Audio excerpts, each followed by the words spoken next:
Well, hello, everyone, and welcome to the Mindshift Café, where busy minds come to pause for just 20 minutes or less and perhaps take a breath or two, especially in the midst of a very busy workday, and learn something new. Our topic today is anticipating and answering questions. And I chose this topic for many different reasons.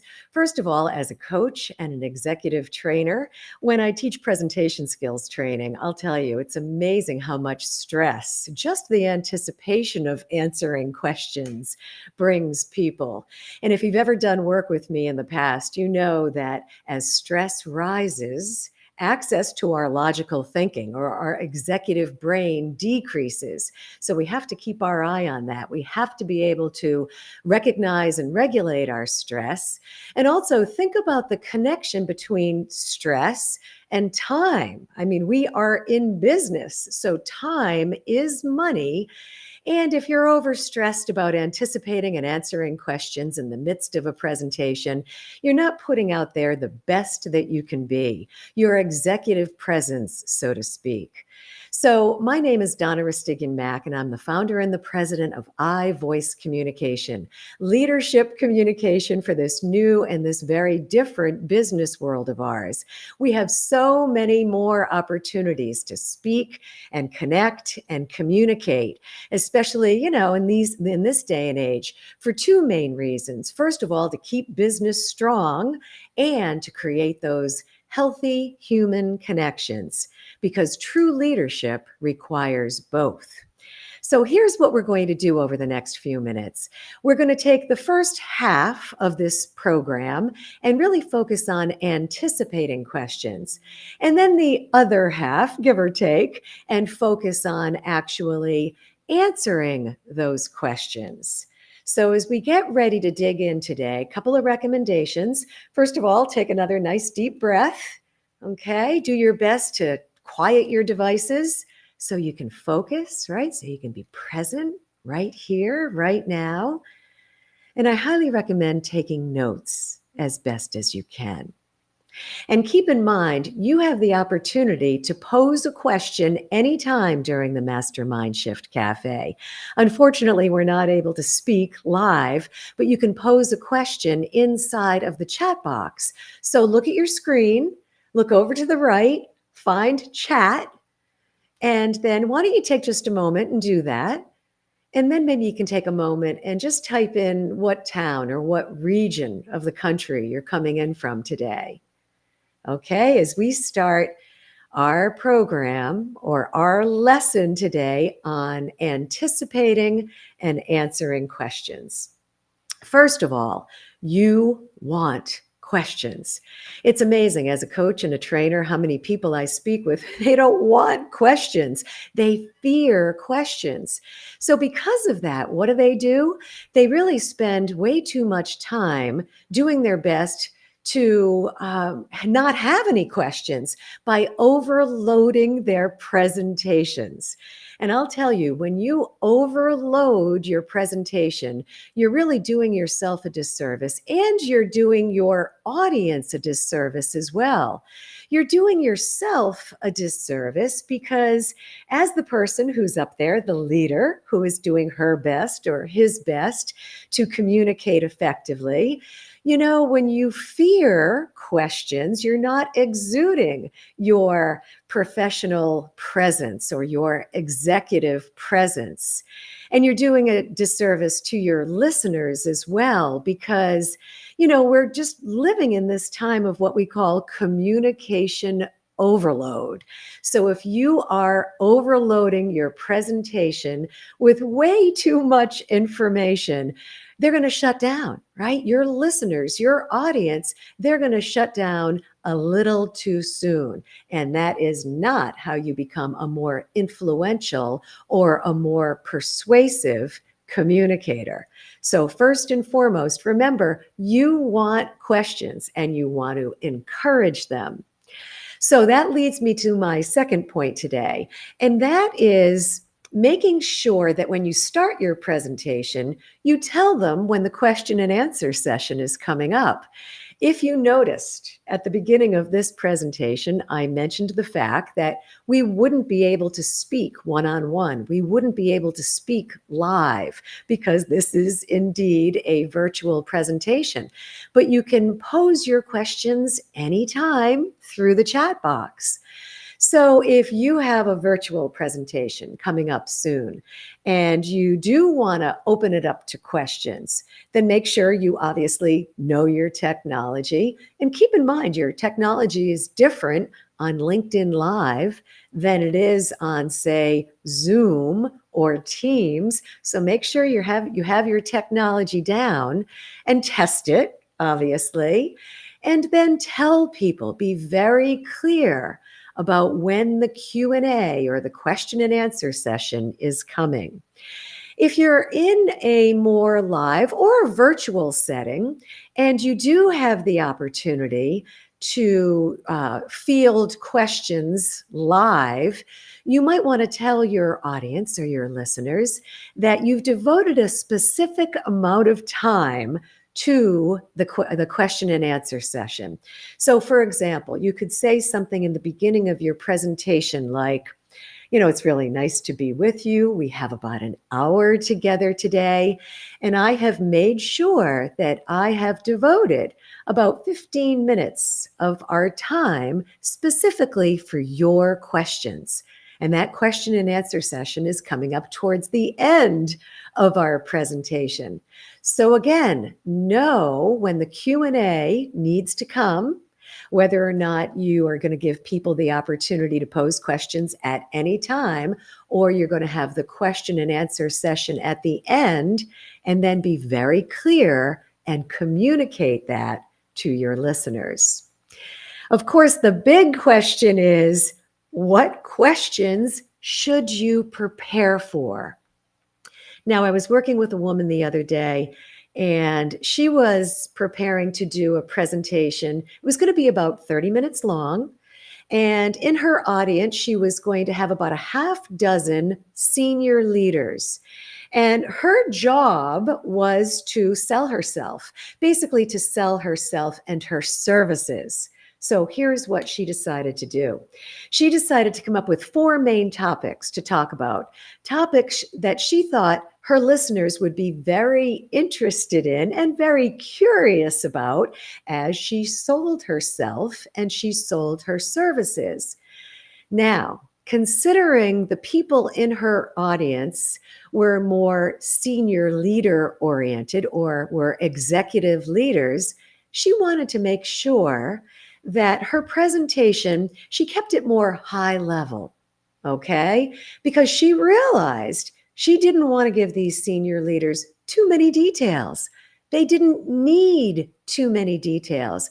They wanted a high level overview of who she was or who she is and how she can help their organizations. So again, 4 main topics. With those topics, she kept them very high level during her presentation. She told them in the beginning of her presentation she was going to reserve X amount of time for question and answers towards the end of her presentation. She also recommended that they jot down questions as time went on. And then, considering she had 4 main topics, she had a great sense of what type of questions they were going to pose her. So here's how she started.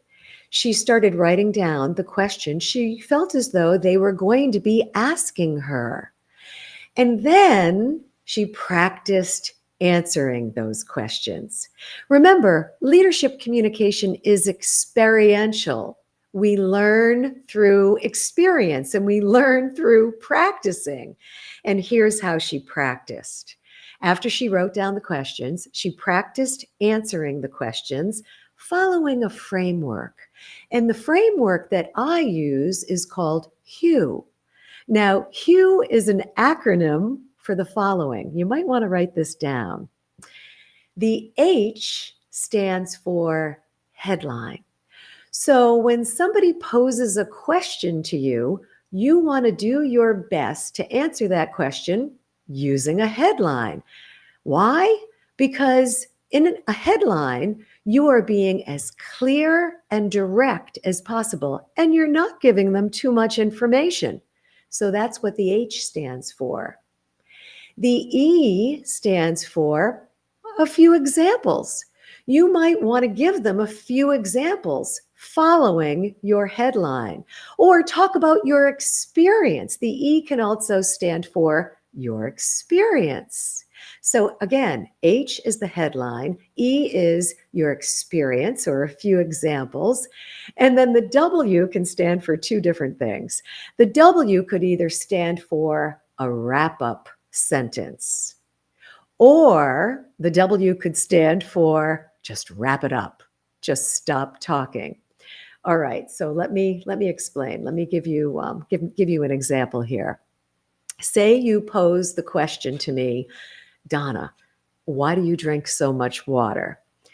Using the acronym HEW or HEW, I might answer that question the following way. I might say something as simple as, I drink a lot of water to keep myself as healthy as I can be. That's the H. That's the headline.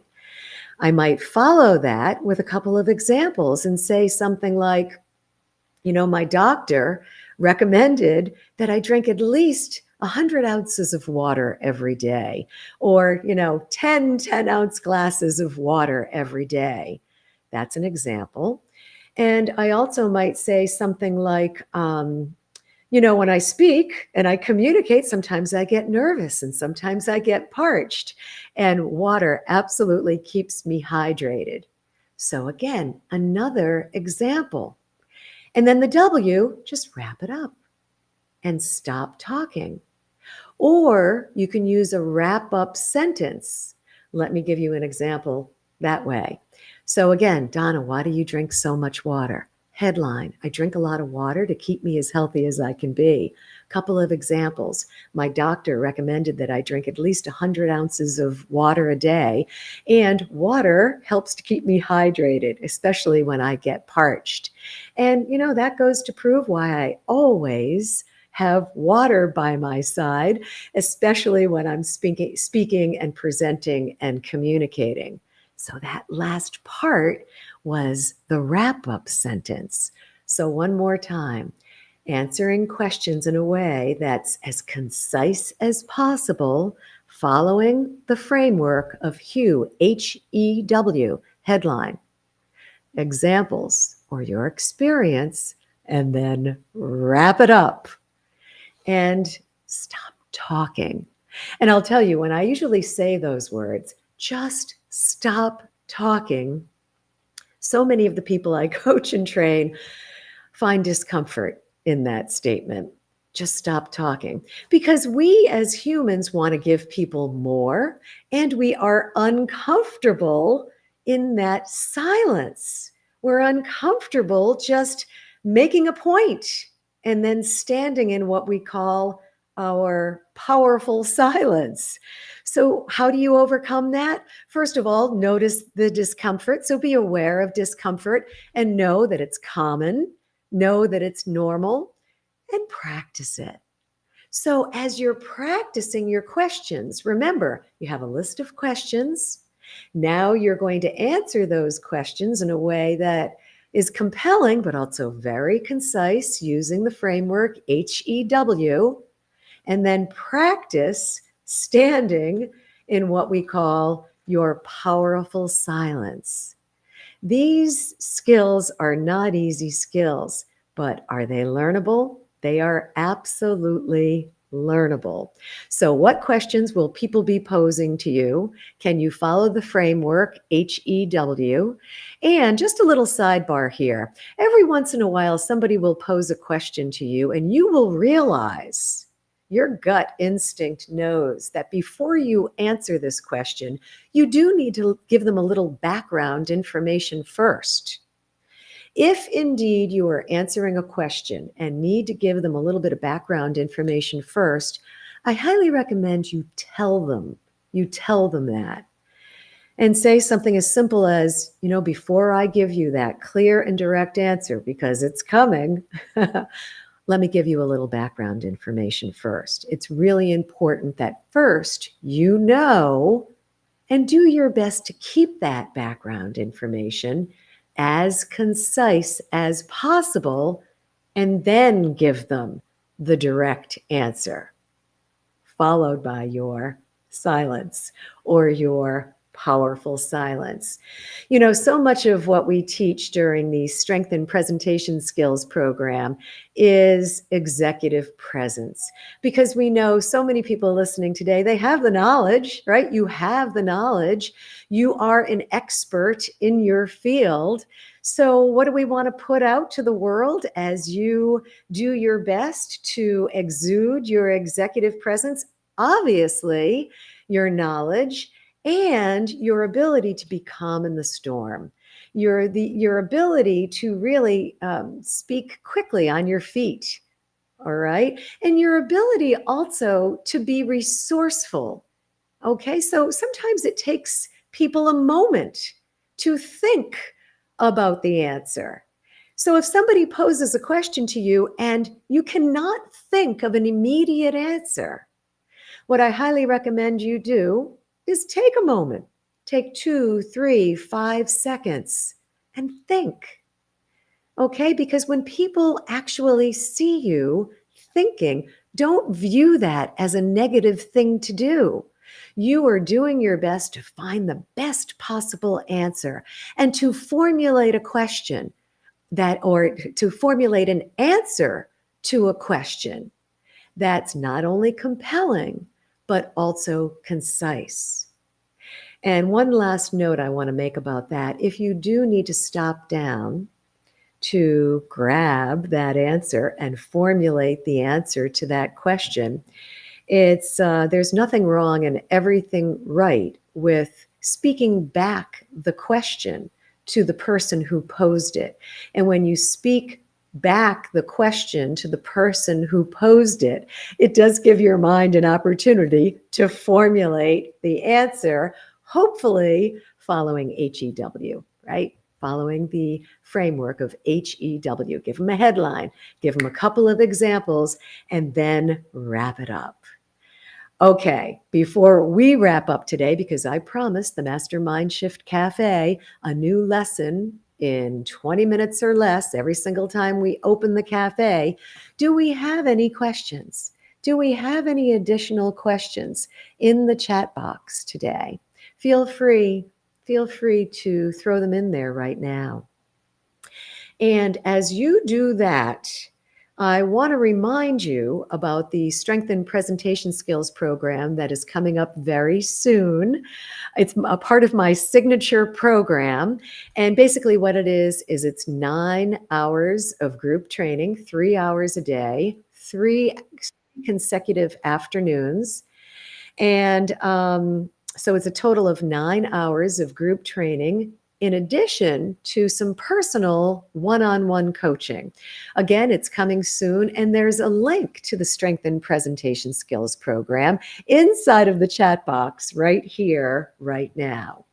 So strong presentations, whether they be interactive or whether they be virtual, are some of the most sought after skills in absolutely every industry. That's why we do the Strength and Presentation Skills program at least a couple of times each and every year. And it's also part of our signature program, which is called Strengthen Leadership Communication. Okay, this is the Master Mindshift Cafe. I am Donna Rastigyan-Mack. Coming up next week on the Master Mindshift Cafe, our topic is the power of the close. So many people, when they learn presentation skills, they are so focused on the open, right? How do I establish my credibility? How do I start to influence and persuade these people? And all that is well and good and very, very important. But I'll tell you, the close is just as important as the open. That's why we are absolutely taking our time next week focusing on the power of the close in the Mastermind Shift Cafe. So if you would like, please join us then. In the meantime, that's it for anticipating and answering questions on the Mastermind Shift Cafe. I am Donna Rastignac from iVoice Communication. I can't thank you enough for being with us today, and we will see you next time. Thank you.